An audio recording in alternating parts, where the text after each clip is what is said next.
Nous voici au nord de la République dominicaine, au bord de la mer des Caraïbes. La côte est appréciée pour ses eaux turquoises et ses belles plages de sable fin.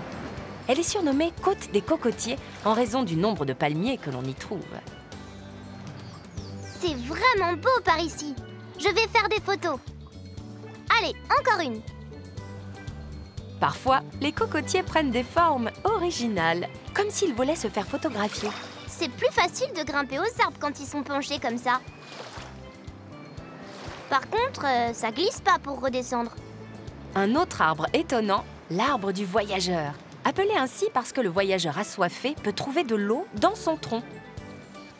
Sur la côte des Cocotiers, la ville de Las Terrenas est une étape très touristique, avec beaucoup d'artistes à découvrir.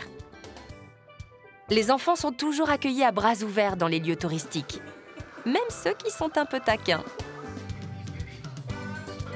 Je vais lui tirer la queue aussi au singe. Tiens, je vais lui faire un nœud. Avec les vrais singes, c'est plus compliqué.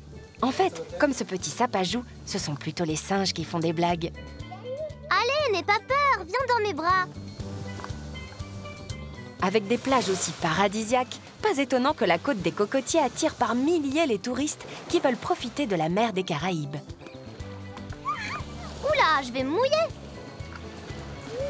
Un peu plus à l'est, nous voici à Samana, un petit port de 50 000 habitants entouré d'une nature particulièrement riche. C'est le point de départ idéal pour une excursion en mer. Bonjour, je peux essayer un chapeau? C'est fait en feuilles de palmier? Pas mal pour se protéger du soleil.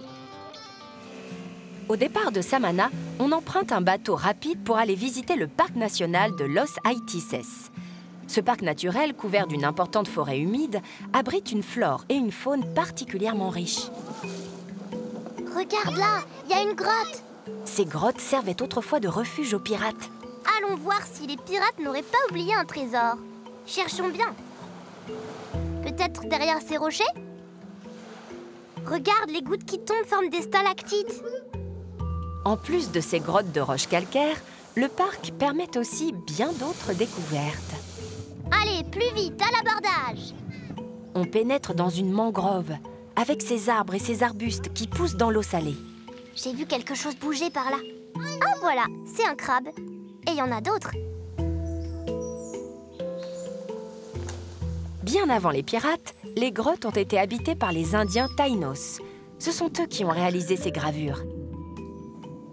J'ai bien fait d'emmener une lampe de poche. Mais ce sont des oiseaux. L'une des richesses du parc, ce sont en effet les oiseaux, et notamment les pélicans. Regardez, il va s'envoler. Allez, salut, à bientôt.